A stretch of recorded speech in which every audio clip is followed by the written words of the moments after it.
प्रारब्ध का पता नहीं, कौन सा प्रारब्ध हमारे पीछे पड़ा हुआ है किसी को पता नहीं है। प्रारब्ध जानने की, पूर्व जन्म जानने की जरूरत नहीं आपको। तीर से पूरा शरीर छलनी हो गया था भीष्म पितामह का, शरीर से खून धीरे धीरे रिस रहा था, तड़प रहे हैं भीष्म। मगर अंदर प्रश्न उठ रहा है, मेरे साथ ऐसा क्यों?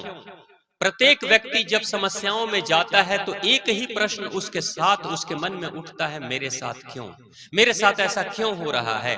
तो वो भी बार बार प्रश्न कर रहे हैं, अपने अंदर झांक कर देख रहे हैं, बार बार झांक कर देख रहे हैं, लेकिन उनको उनके स्वयं के प्रश्न का जवाब नहीं मिल रहा है। तो एक दिन भगवान श्री कृष्ण पहुंचते हैं। भगवान श्री कृष्ण जब पहुंचते हैं तो भगवान श्री कृष्ण को देखकर प्रणाम किया था, हे वसुदेव, हे श्री कृष्ण, आप तो भगवान हो, आप तो परमात्मा के स्वरूप हो। मेरे मन में एक दुविधा है, जब तक उसका उत्तर नहीं मिलेगा ना मुझे मुक्ति नहीं मिलेगी। हे कृष्ण, मेरे इस प्रश्न का उत्तर दे दो। भगवान श्री कृष्ण मन मन मुस्कुराते हैं और कहते हैं, पूछो पितामह। भीष्म पितामह कहते हैं, मैंने अपने पूर्व जन्मों को देखा है, मैंने कभी कोई पाप नहीं किया। अनेक जन्मों को देखा, मैंने कोई पाप नहीं किया। कौन सा पाप मैंने किया है कि उसकी इतनी बड़ी सजा मुझे मिल रही है? किसी को मार दो, जान से मार दो, गर्दन काट दो तो भाई चलती है बात। यहां शरीर को छेद दिया गया है, बेध दिया गया है, हर शरीर के एक एक कतरे कतरे में दर्द हो रहा है। इतना बड़ा पाप कौन सा मैंने किया है जिसके कारण से इतनी बड़ी सजा मुझे मिल रही है? तो भगवान कृष्ण ने कहा कि आपने देखा अपने पूर्व जन्मों को? तो हाँ, देख लिया। तो वर्णन आता है कि उन्होंने कहा लगभग 60 पूर्व जन्मों को उन्होंने देखा था। कहीं वर्णन आता है कि 100 पूर्व जन्म को देखा था। भगवान कृष्ण कहते हैं, क्या इसमें कुछ दिखाई दिया? तो नहीं, मुझे कुछ नहीं दिखाई दिया, मैंने कोई गलती, कोई पाप नहीं किया। भगवान कृष्ण कहते हैं, एक और जन्म देख लो, एक और जन्म देख लो। तो एक जन्म और देख लिया उन्होंने। तो उसमें जब देखते हैं तो उन्होंने देखा क्या था कि एक बार वो एक योद्धा हैं और योद्धा चल कर जा रहे हैं और बीच रास्ते में सांप एक लेटा हुआ है सड़क के ऊपर, उसको तीर से उठाते हैं और फेंक देते हैं। जब झाड़ियों की तरफ फेंके थे तो उस पेड़ में, कटीले पेड़ के अंदर उसका पूरा शरीर बिध गया था। शरीर के कोने कोने में कांटा चुभ गया था और धीरे धीरे करके वो तड़प तड़प के सांप, एक एक कतरा कतरा बूंद निकल निकल कर तड़प तड़प कर कई दिनों में सांप मरा था। जब भगवान कृष्ण ने कहा कि ये आपने देखा, तो वो कहते हैं, प्रभु मैंने ये तो नहीं देखा, लेकिन अब दिख रहा है, ये तो मैंने बहुत गलत किया। और ठीक वही हुआ और वही हो रहा है जो उसके साथ हुआ। जो सांप के साथ हुआ वही मेरे साथ हो रहा है। वो भी तड़प रहा था, मैं भी तड़प रहा हूं। मेरे शरीर को भी बेध दिया गया है कतरे कतरे में, लेकिन उसके शरीर को भी बेधा गया था मेरे कारण से। तो उसका कष्ट, मेरा कष्ट, दोनों का एक ही है। तो भगवान कृष्ण कहते हैं, आपको आपके प्रश्न का जवाब मिला? तो बोला, हाँ मिल गया। अब दूसरा प्रश्न, हे वसुदेव, हे कृष्ण, एक है कि चलो ठीक है, मैंने पाप किया, मैंने गलती की, लेकिन उसके बाद मेरे कम से कम 60 जन्म तो हुए हैं ना। वो कहते हैं मेरे उसके बाद भी इतने सारे अनेक अनेक जन्म तो हुए हैं ना, उन जन्मों में मुझे उन पाप की सजा क्यों नहीं मिली? भीष्म पितामह पूछते हैं, उन जन्मों में मुझे पाप की सजा क्यों नहीं मिली? इस जन्म में मुझे पाप की सजा क्यों मिल रही है? मैंने स्वीकार किया कि मुझसे ये गलती हुई। भगवान श्री कृष्ण कहते हैं, आप वशु के अवतार हो, आप वशु के अवतार हो। वशु यानी देवता। वशु साधारण व्यक्ति नहीं होता, साधारण इंसान नहीं होता। वशु यानी देवता। वशुओं को देवता की श्रेणी में माना जाता है। आप वशु के ही अवतार हो। जब जब आप आए इस धरती पर, जब जब आपने जन्म लिया, उस सांप के मरने के बाद तो हर बार एक देवता के रूप में आते थे और सत्य कर्म, धर्म का कार्य ही करते थे, नेक कार्य और सत्य के मार्ग पे ही चलते थे। प्रारब्ध पीछा कर रहा था, सांप का पाप पीछा कर रहा था, लेकिन पुण्य इतना कमाते थे आप धर्म का कार्य करके, क्योंकि देवता के रूप में आते थे तो पुण्य इतना करते थे कि पाप कभी छू नहीं पाता था। यानी धर्म ही, आपका पुण्य ही आपकी रक्षा कर रहा था। जब कोई व्यक्ति धर्म के मार्ग पे चलता है ना, तो एक आवरण बनता है उसके चारों तरफ, और वो आवरण ही उसकी रक्षा करता है, यानी धर्म ही उसकी रक्षा करता है। आप अगर माताएं भक्ति कर रहे हो, आप बाबूजी, आप सभी नौजवान भक्ति कर रहे हो, तो पता है एक अदृश्य रूप से आपके ऊपर एक आवरण बन जाता है, और वो आवरण ऐसा होता है जो किसी को नहीं दिखता, लेकिन बुरी आत्माएं, काल का भी प्रभाव आपके ऊपर नहीं पड़ता है। एक तांत्रिक मुझे मिला था, एक बार की बात है कि एक भक्त जो बहुत दिनों से गायत्री मंत्र का जाप कर रहे थे। आप सोचिए कि जिंदगी की सच्चाई कैसी है। आपको पता चलेगा कि आपको क्या करना है, कितना करना है, कब तक करना है। गायत्री मंत्र का जाप करते थे कई वर्षों तक, लेकिन गायत्री मंत्र का जाप करते करते उनको कुछ मिला नहीं। लोग अक्सर भक्ति जो करते हैं ना, वो चमत्कार का इंतजार करते हैं कि कोई खजाना मिल जाए, कुछ मिल जाए, लेकिन कुछ मिला नहीं। तो उनके मन में विचार आया कि छोड़ो इस गायत्री मंत्र के जाप को, ये जाप मैं नहीं करूंगा, ये जाप मैं नहीं करूंगा। चलो भाई, अच्छी बात है।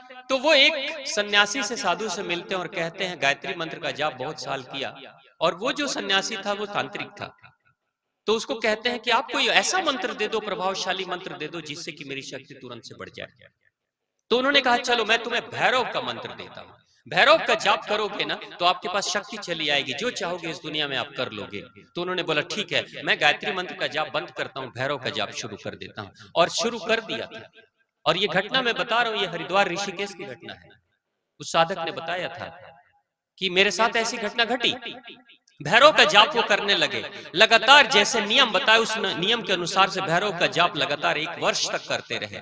1 वर्ष के बाद वो अपने गुरु से, उस तांत्रिक गुरु से जाकर मिलते हैं, कहते हैं आपने जैसा बताया वैसा ही मैं करता हूं, लेकिन कुछ हुआ तो नहीं, कोई चमत्कार, कोई शक्ति, दिव्य शक्ति तो मुझे मिली नहीं, क्या गलती हो रही है मुझसे? तो उसके बाद तांत्रिक कहते हैं कल आना, कल आना, रात में मैं अपनी ध्यान साधना करूंगा तो मैं पता करूंगा कि क्या सच्चाई है। तो दूसरे दिन जब वो भक्त आते हैं तो तांत्रिक ने कहा था कि सुनो, रात में मुझे तुम्हारे प्रश्न का उत्तर मिल गया है। तो तांत्रिक कहते हैं कि जो जाप तुम 10 सालों से कर रहे थे ना, गायत्री मंत्र का जाप, उस जाप के कारण से तुम्हारे चारों तरफ एक ऐसा आवरण बना है, एक ऐसा आवरण बन गया है अदृश्य, कि जिस भैरव को, जिस भैरव मंत्र को मैंने दिया था जब तुम जाप कर रहे थे, तो भैरव ने मुझे कहा कि मैं उसके पास जाना चाहता हूं, जब वो मुझे बुलाता है तो मैं उसके पास जाना चाहता हूं, लेकिन जैसे ही उसके पास पहुंचता हूं मेरा शरीर जलने लगता है।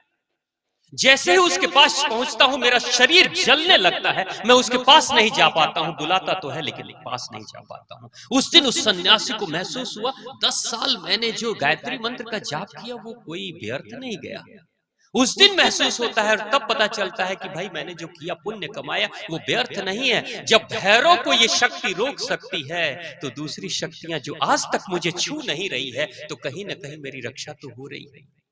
लोगों को लगता है कि अगर जीवन में कोई समस्या नहीं, इसका मतलब भगवान का आशीर्वाद नहीं बरस रहा है। क्या पता अदृश्य रूप में ईश्वर आपकी रक्षा कर रहे हैं, इसलिए तो समस्या नहीं आ रही है। शांति में जीवन जीना, तरक्की में जीवन जीना भी भगवान का सबसे बड़ा आशीर्वाद है। लेकिन कई बार ये बातें लोगों को समझ में नहीं आती, वो किसी चमत्कार का इंतजार करते रहते हैं। तो भीष्म पितामह ने अनेक जन्म लिए, अनेक जन्म लिए, लेकिन किसी भी जन्म में सांप का, पाप का प्रारब्ध पीछा नहीं कर पाया और छू नहीं पाया।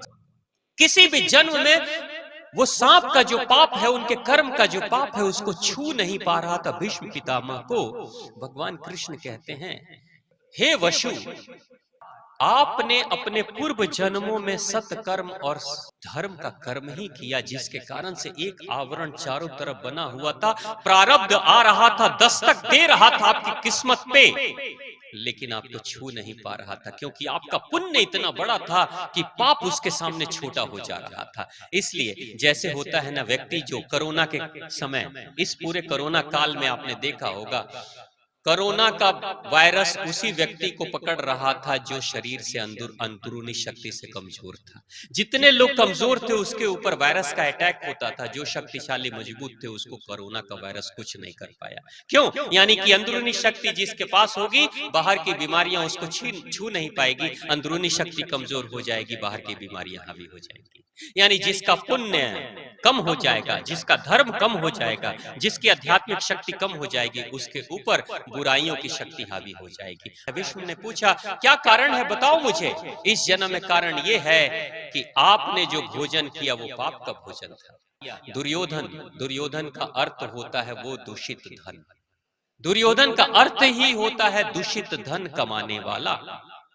तो दुर्योधन दूषित धन कमाने वाला, अपने भाइयों के हक को मारने वाला, अपने पिता की बात नहीं मानने वाला, अन्यायी अत्याचारी, अपने ही कुल वधू का चीर हरण कराने वाला और धार्मिक की रक्षा आप कर रहे थे। वो जो गलत कार्य कर रहा था, गलत कार्य से उसने जो पैसे कमाए थे, उसी पैसे के अन्न को आप खा रहे थे, उसी के महल में आप रह रहे थे। आप देवता के अवतार थे, लेकिन पूरे जीवन भर में आपने अनेक तरह के खुद पाप नहीं किए, लेकिन पाप का समर्थन कर रहे थे। आपने कसम खा रखी थी कि इस गद्दी पर, यानी हस्तिनापुर के उस गद्दी पर जो कोई भी बैठेगा मैं उसकी रक्षा करूंगा। यानी भीष्म क्या कहते हैं कि इस गद्दी पे अच्छा व्यक्ति बैठे, अच्छा राजा बैठे, चाहे बुरा राजा बैठे, मैं उसकी रक्षा करूंगा। भगवान कृष्ण कहते हैं, अगर बुराइयों की रक्षा कर रहे हो इसका मतलब बुराइयों का बढ़ावा दे रहे हो ना। अगर अधर्म की रक्षा कर रहे हो यानी कि अधर्म का बढ़ावा दे रहे हो ना। अगर पापियों की रक्षा कर रहे हो यानी पाप दुनिया में फैले उसके लिए बढ़ावा दे रहे हो ना, तो कहीं ना कहीं आप भी पाप का बढ़ावा दोगे तो पापी आप भी तो कहलाओगे ना। पाप को रोक नहीं रहे हो, पाप का समर्थन करके बढ़ावा दे रहे हो तो पापी आप भी हो। भरी सभा में पुत्र वधू है, वहां पे उसका चीरहरण हो रहा है, लेकिन आपके पास इतना सामर्थ्य था कि एक बार खड़े हो जाते और तीर धनुष उठा लेते। किसी के पास इतना इतनी शक्ति और सामर्थ्य नहीं था जो आपका विरोध कर लेता। आप अगर एक बार तेज आवाज में कह देते कि चीरहरण नहीं होना चाहिए, तो दुर्योधन, दुशासन और धृतराष्ट्र भी पूरी सेना के साथ भी आपका बाल बांका नहीं कर पाते। लेकिन अपने ही आंखों के सामने पुत्र वधू का चीरहरण देखते रह गए। यानी कि मौन जब थे अधर्म के सामने, तो धर्म अधर्म का समर्थन कर रहे थे। आपने जो खाया, आपने जो पिया, आप जिस घर में रहे, जो वस्त्र धारण किया, ये पाप की कमाई का वस्त्र, पाप की कमाई का भोजन, पाप की कमाई का सेवन, पाप की कमाई का जीवन जी रहे थे। आपके इतने वर्षों में सांप का पाप, सांप के मारने का पाप जो आपने किया, इतने वर्षों तक पुण्य धर्म आपको बचा रहा था। लेकिन इस जीवन में जैसे ही आपका धर्म कमजोर हुआ, जैसे पुण्य कमजोर हुआ, क्योंकि पाप का जो खाएगा उसका धर्म कमजोर हो जाएगा। जो गलत का खाएगा, गलत का समर्थन करेगा, उसका धर्म कमजोर हो जाएगा। जैसे ही आपने अन्यायी, अत्याचारी, पापी, अधर्मियों का साथ देना शुरू कर दिया, बचा खुचा जितना पुण्य था, अंदर की आत्मा की शक्ति थी, सारी कमजोर हो गई और उसी समय प्रारब्ध आप पर हावी हो गया। प्रारब्ध पीछा कर रहा था, बैक्टीरिया, वायरस पीछा कर रहा है, लेकिन आत्मा की अंदरूनी शरीर की शक्ति, ऑटो इम्यून जो कहते हैं कि इम्यूनिटी शक्ति, रोग प्रतिरोधक क्षमता मजबूत है, तो बैक्टीरिया वायरस छू नहीं पाएगा। जैसे ही अंदरूनी शक्ति कमजोर होगी वैसे ही हावी हो जाएगा। वो घर बहुत आसानी से, उस घर पे लोग हमला कर देते हैं जिस घर के लोग आपस में बिखर जाते हैं, बढ़ जाते हैं। घर चाहे कितना भी संख्या लोगों की कम हो, लेकिन जिस घर में एक बार भगवान बुद्ध से लोगों ने पूछा था कि हे भगवान बुद्ध, आपने कहा कि अहिंसक बनो। भगवान बुद्ध कहते थे अहिंसक बनो, हिंसा मत करो। तो लोगों ने कहा कि अगर लोग अहिंसा करेंगे, मतलब हिंसा नहीं करेंगे, अहिंसक बन जाएंगे, तो उसके बाद राष्ट्र की रक्षा कैसे होगी, समाज की रक्षा कैसे होगी, दुश्मनों से हम कैसे बचेंगे।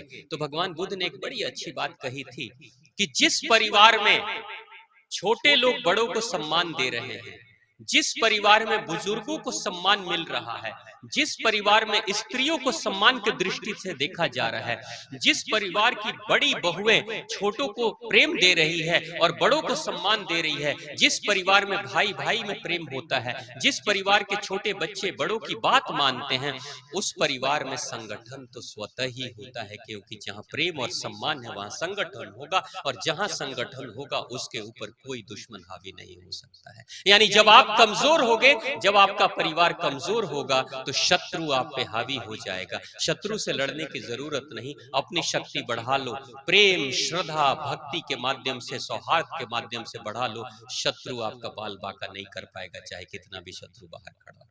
जब जब ये देश, हमारा देश हो चाहे कोई भी देश हो, जब कमजोर होगा तो दुनिया के दूसरे देश के लोग आप पे हावी हो जाएंगे। तो भीष्म पितामह के माध्यम से देवी भागवत महापुराण की देवी भागवत कथा कहती है, हम सभी को, भीष्म कोई और नहीं हम स्वयं हैं, भीष्म कोई और नहीं हम स्वयं हैं। क्या हम पुण्य कमा रहे हैं या पाप कमा रहे हैं? प्रारब्ध का पता नहीं, कौन सा प्रारब्ध हमारे पीछे पड़ा हुआ है, किसी को पता नहीं है। प्रारब्ध जानने की, पूर्व जन्म जानने की जरूरत नहीं आपको। आपको ये जानने की जरूरत नहीं कौन सा बैक्टीरिया वायरस आपके पीछे पड़ा हुआ है। आप अपनी शक्ति बढ़ाओ बेहतर खाना खाकर, आप अपनी शक्ति बढ़ाओ एक्सरसाइज व्यायाम करके, आप अपने मन की शक्ति तन की शक्ति बढ़ाओगे, बाहर का कोई भी शत्रु आपके ऊपर हावी नहीं हो पाएगा।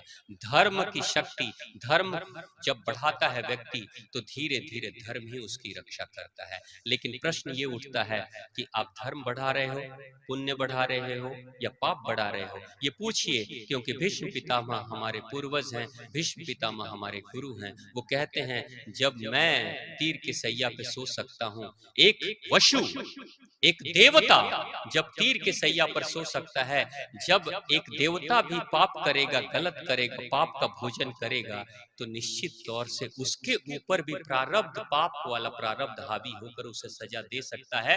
तो आम इंसान कैसे बच जाएंगे? आम इंसान कैसे बच जाएंगे? यानी हमें अपने कर्म, हमें अपनी सोच के ऊपर ध्यान देने की जरूरत है, नहीं तो हमारा नाश हो जाएगा। तो प्रेम से बोलिए माँ शक्ति, माँ भवानी की, देवी भागवत महापुराण की, और आप सभी की